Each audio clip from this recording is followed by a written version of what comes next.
So welcome to another session on corporate governance from Naipunya Business School.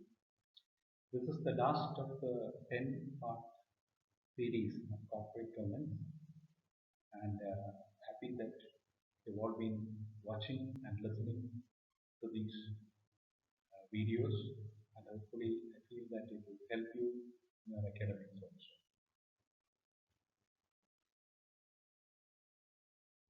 So this is actually corporate governance, University of Calicut, BUS 4C22, which comes in semester 4 of Masters of Business Administration.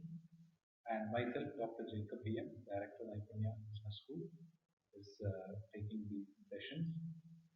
This is the 10th session, and we are into module 5, and has got only one part.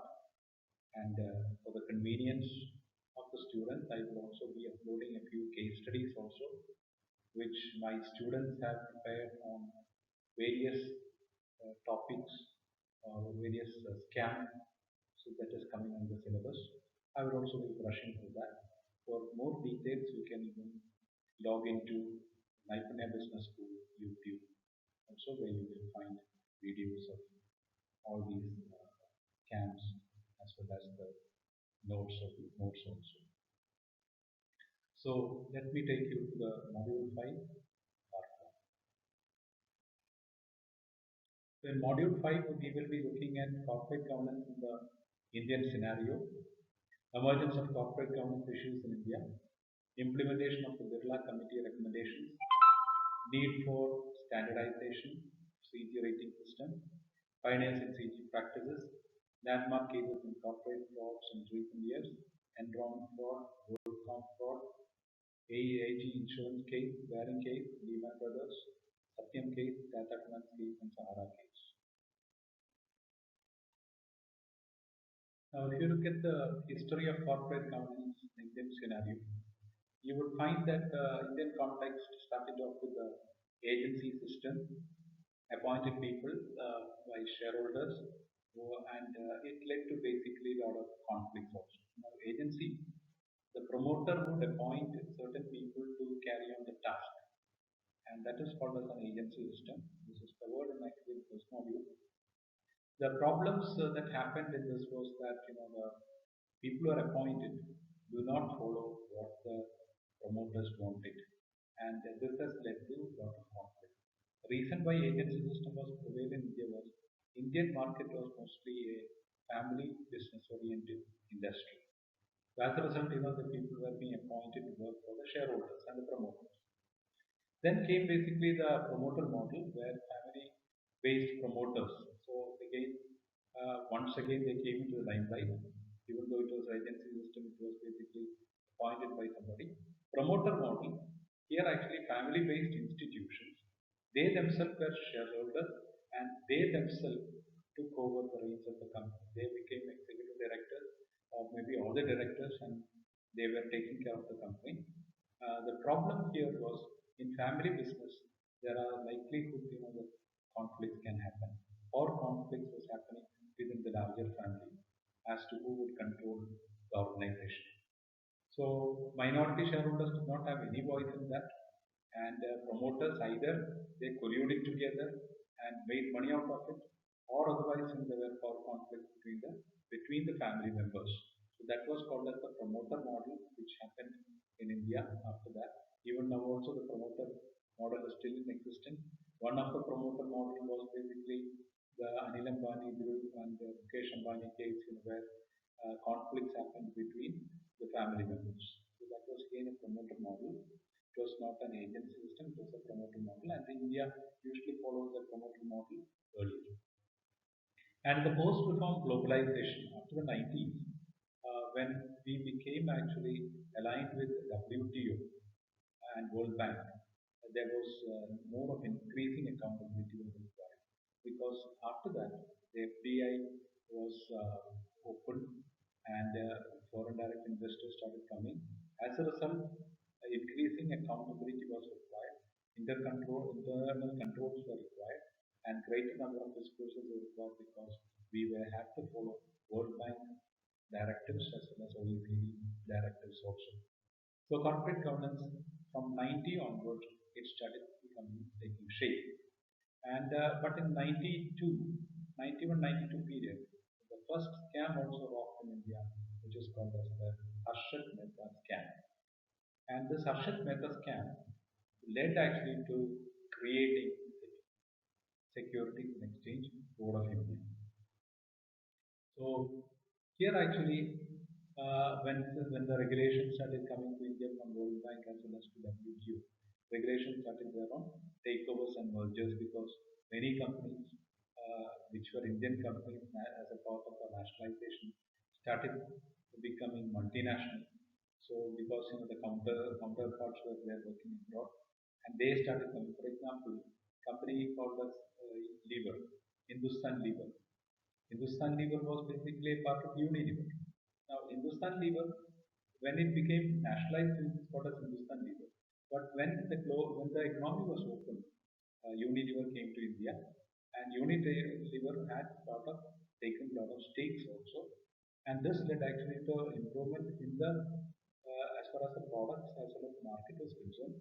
However, these takeovers and mergers also create certain issues in the Indian economy.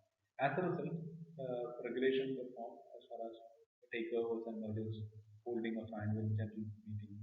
Similarly, the profits, how the profits will be taken, whether it has to be taxed or not. Similarly, role and composition of the board. All those things started being getting tightened.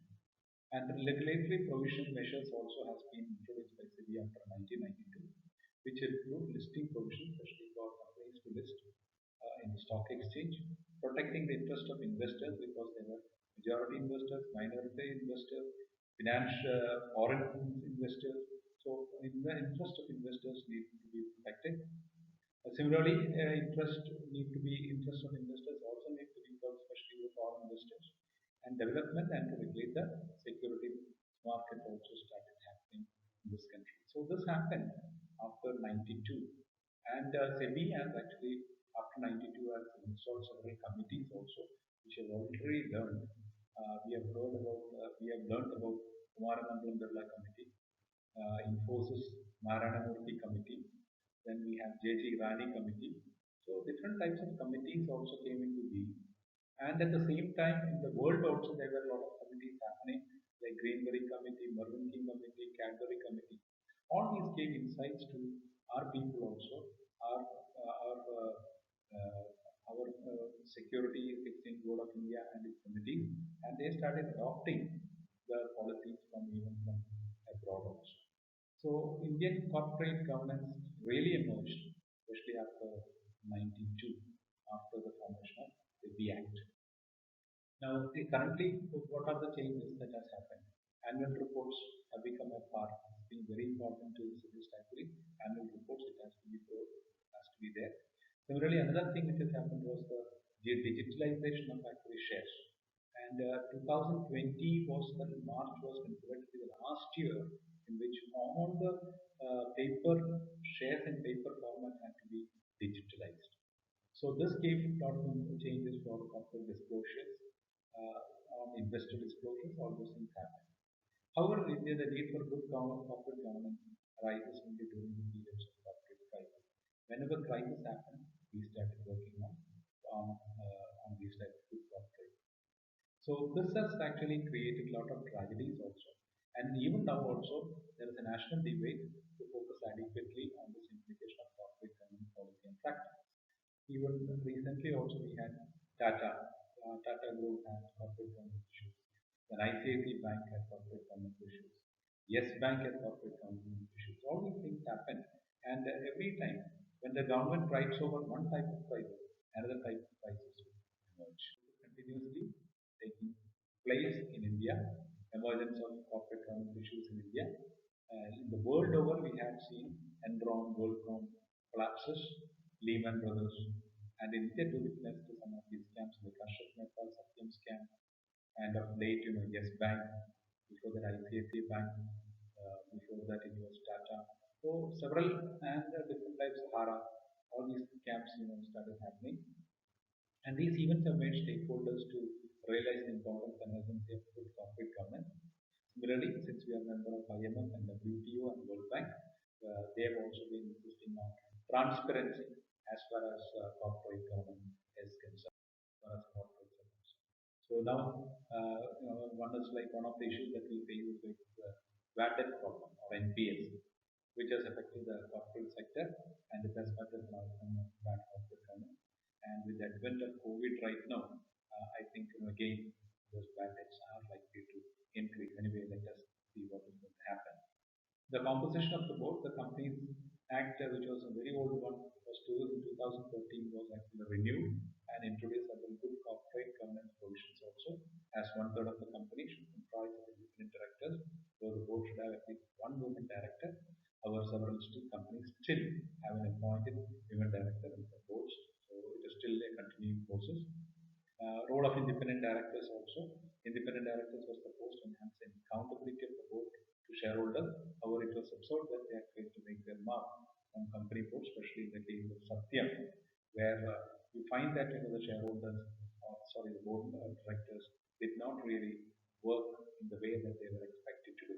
Many of them failed to stand up against the promoter's decision, and if they find it to be against the interest of all the stakeholders also.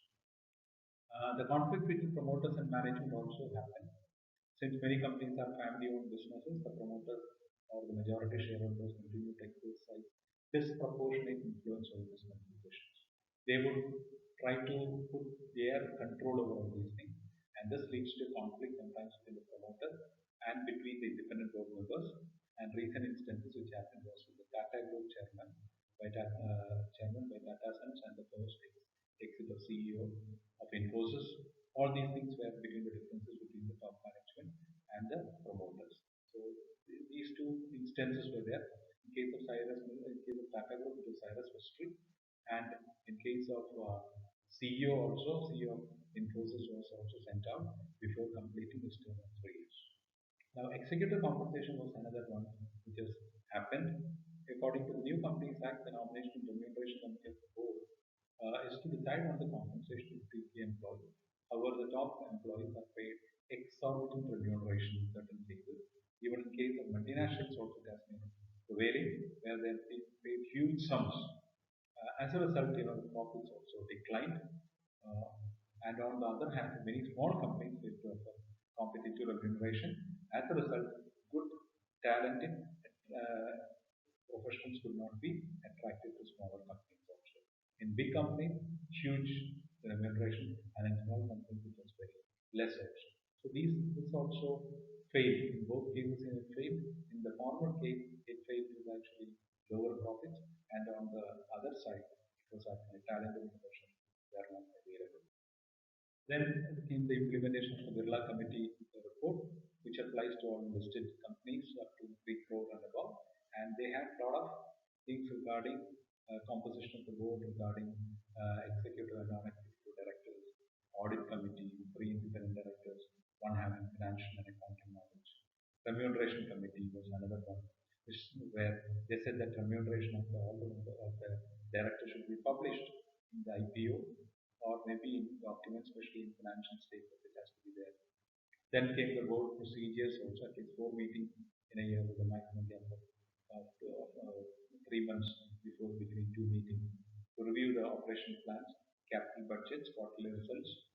A member of more than a person, director shall not be a member of more than 10 committees and shall not act as a chairman of more than 5 committees across all companies. Management discussion and analysis report for the industry structure, opportunities, threats, risk outlook, and internal control system, and profit sharing with shareholders also were issues as far as Birla Committee report is concerned. Now let us look at what are the scams in India which has happened. Harshad Mehta scam was one of the biggest stock market scams which was committed by the Indian stock market. The main perpetrator of the scam was a well-known stockbroker known as Harshad Mehta.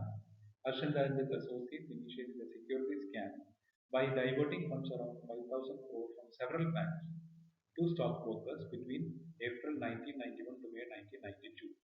And he was called as the Big Bull. And after the scam was exposed, the stock markets crashed and Mehta was arrested and banned from trading in the stock market. So this was happening because between banks. So he would take loans from one bank, divert another part into the stock market.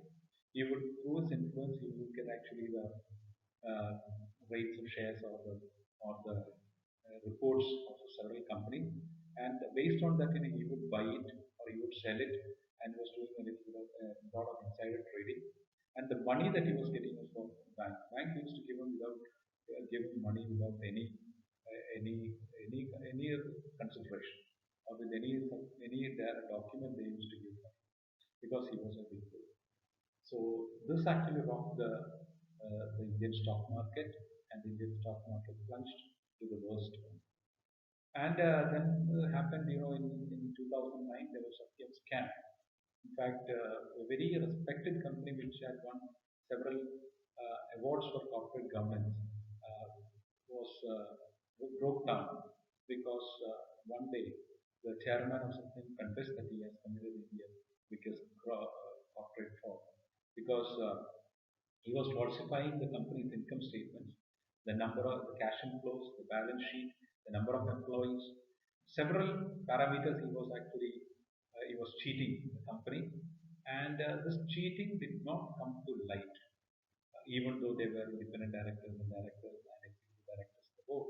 He was actually falsifying these documents, and the auditors also gave a clean chit to this. As a result, what happened? This actually created a lot of issues in the stock market. He was transferring funds to another company, to RPT, and he was actually, his son was actually making a big deal out of all this. He was also arrested and put behind bars, and the company had to close down. The company was later taken, was sent before the BIFR, and then later it was taken over by Mahindra Group, and it is now known as Tech Mahindra. It was earlier called as Satyam. Satyam, it was not there right now. It was now called as Tech Mahindra. So that was actually, this scam was similar to Enron scam, which happened in the world. So we find that whatever scams which happened in the rest of the world, people used to work on that, play games, those type of scams, even in India also. So we need to be doubly vigilant as to what is happening in the world, and check out as to whether how what decisions they have taken, those countries have taken, and implement those things right now before something could happen. So it will become a, it can prevent. For example, you would have heard about the State Bank of India and several banks giving loans to Vijay Mallya, became 9,000 crores scam, which he was able to fish out a lot of money from the banks, and he has moved out of this country also. Of course, still the case is pending, but we do not. But again, all these things rock actually not only the companies alone or the banks alone, it will rock even the Indian economy also, this corporate. So these are all violations as well as corporate economy. Later also, PNB was involved in another scam where Nirav Modi and Choksi and committed actually huge scam and left the country. So these things are happening right now, even after tightening of this corporate governance in this country through SEBI and various other methods.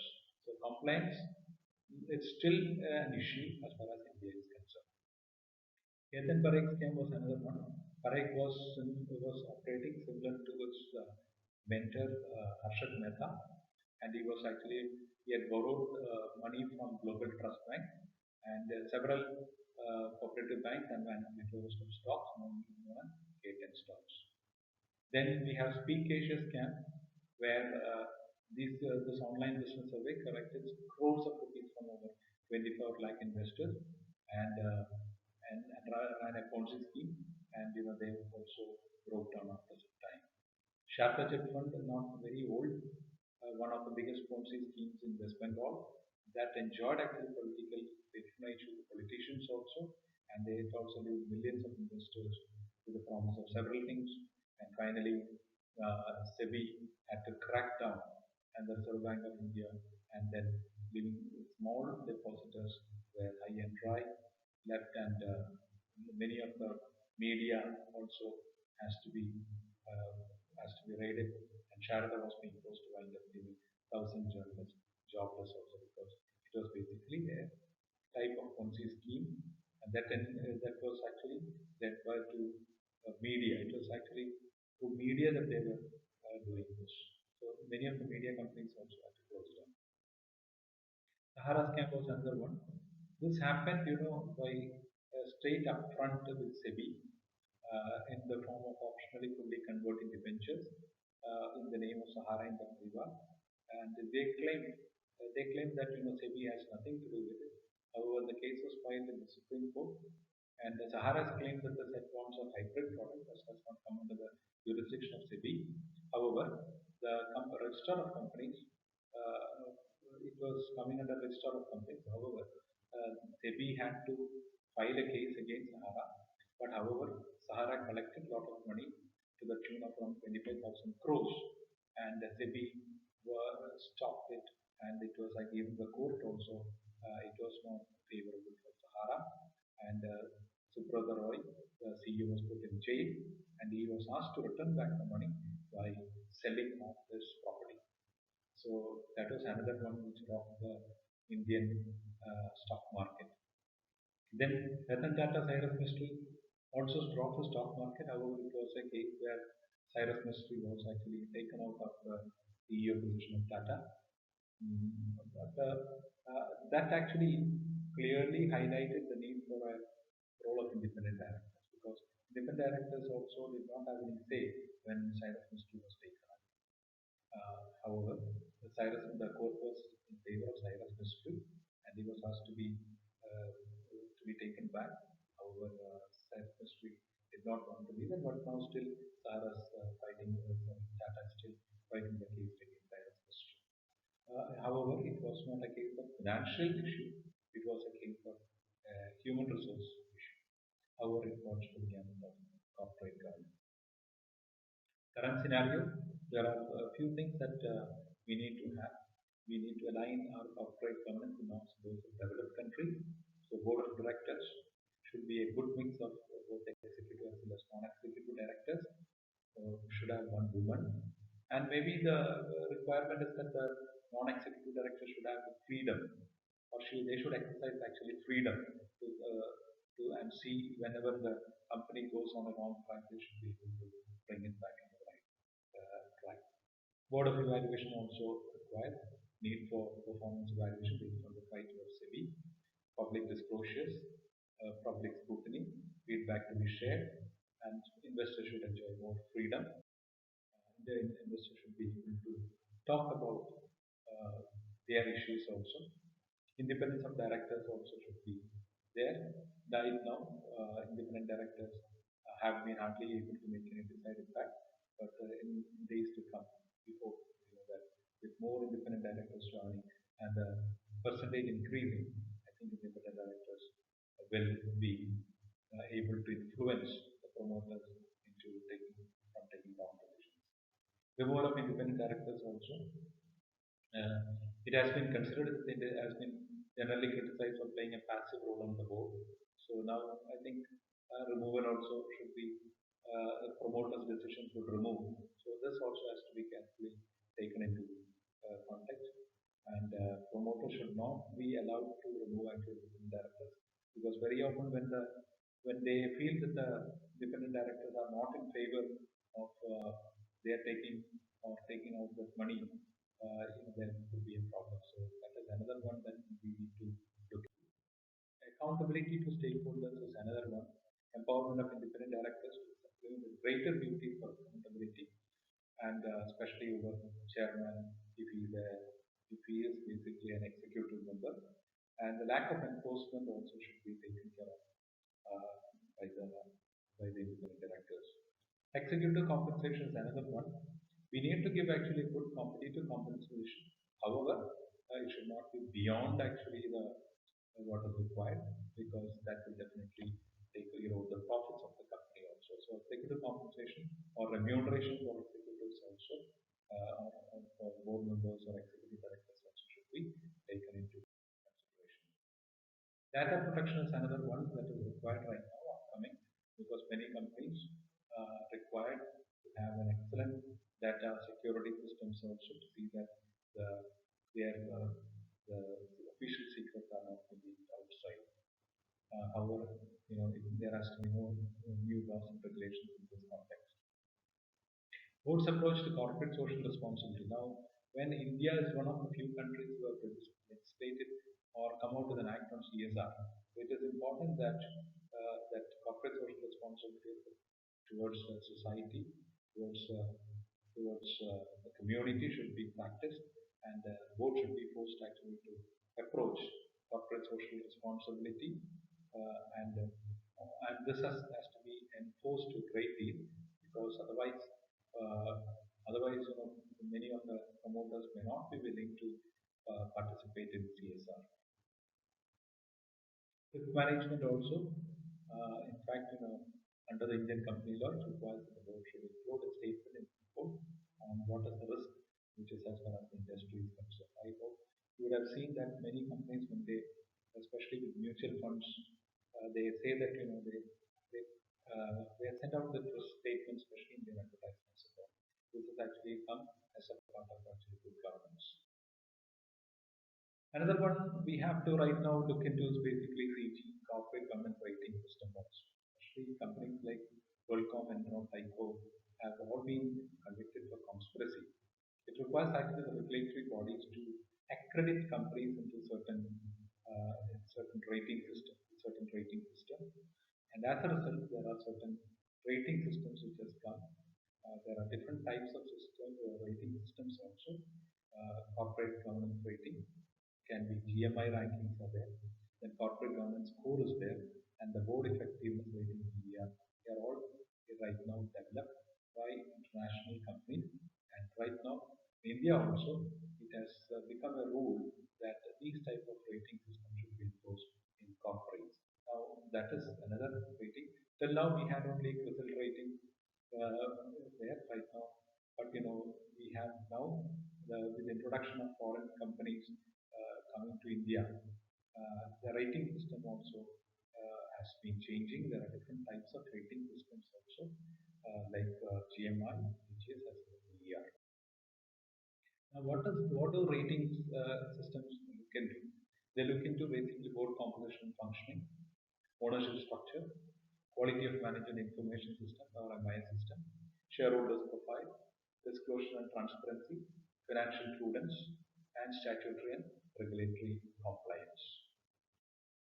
And there are different rating agencies, as I mentioned. One is Institutional Shareholder Services Incorporated, called as ISS, or CG Quick Score and Governance Metrics International Governance Metrics International GMI. Quick score is from them. In India, we have CRISIL, CARE, ICRA, BigBoss, Pure Corporate Governance, and see to it, that they are giving certain score as far as corporates are concerned. And this has actually created actually a lot of interest among the investors also how to invest in these companies. So they look at the rating of these companies and then only invest. What does ISS look into? ISS looks into, it is actually the world's leading provider of corporate governance solution for asset owners, investment managers, asset service providers. ISS governance big score 2.0 comprises of 4,100 companies in 25 markets, including companies in US, Canada, UK, Europe, Japan, and Asia Pacific. GMI or Governance Metric International again has got more than around 6,000 companies worldwide. Clients of GMI ratings include leading institutional investors, banks, insurers, auditors, regulators, and corporations seeking to incorporate environmental, social, and governance factors. Another one we have our own is CRISIL, GVC, which assesses corporate governance practice at companies with respect to their impact on stakeholders who deal with the company, such as employers, suppliers, shareholders, lenders, society, and several companies like Bharti Airtel, HDFC, Mahindra and Mahindra, all clients of CRISIL. Now, if you look at rating agencies, you will find that all of them do not measure the same. There are different parameters set by these rating agencies, and the board has to decide as to which should be the type of rating which is looked forward by the investor. So, based on that, you can select whichever type of rating agency that you desire. CARE also is there. CARE is an opinion on the relative standing of an entity about the adoption of corporate governance practices. especially to as far as board and board committees, minutes of annual general meeting, then stock return, RO, SEBI, stock exchanges. What are the ways in which they contact or the documents to different boards or SEBI? KSC will also interact with the chairman, MD, CEO, and independent directors, give visions to the company, and provide the accreditations also. ICRA is also another one, which looks into rating into guidelines of corporate governance practices within the company. And these include board, management, shareholders, and other financial stakeholders, and the procedures which are laid down, and the policies which are being for taking decisions also. Then we have brickworks also that provides an opinion on the general corporate governance quality of rated entities for its stakeholders.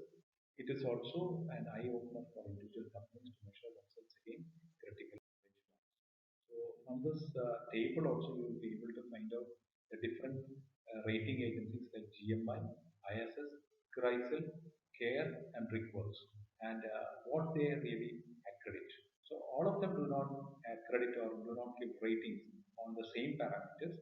Different people have different types of rating, and the company can choose based on their requirement to create actually more investor trust as far as companies are concerned. So please do go through these ratings also. Please read as to what are the types of ratings. Not everyone measures the same, but at least for accountability, financial disclosure, shareholder rights, and executive compensation are measured by every one of them, whether it's ISS or CRISIL or CARE or Reports.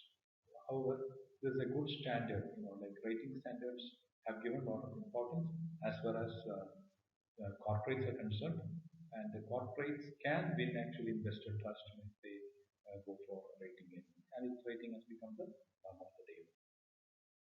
So thank you very much. This is a 10 module series on corporate governance, and I'm thankful to several people who have supported me in this venture. I hope my students also will enjoy looking at these PowerPoints. However, as I usually tell you, please read textbooks on AC Fernando or Partha Sarvi's corporate governance. Definitely you will get more information from that. And also read newspapers also, because a lot of information on corporate governance comes from newspaper also. So thank you very much for being with me. If you have any clarification, you can always log in. You can always write to my Business School, myself, HOD, at the mail hod@mbalimit.ac.in. All these videos are available in YouTube or my Business School, and you can even subscribe and download these videos also and learn for your examinations. All the best for your examination. Thank you very much.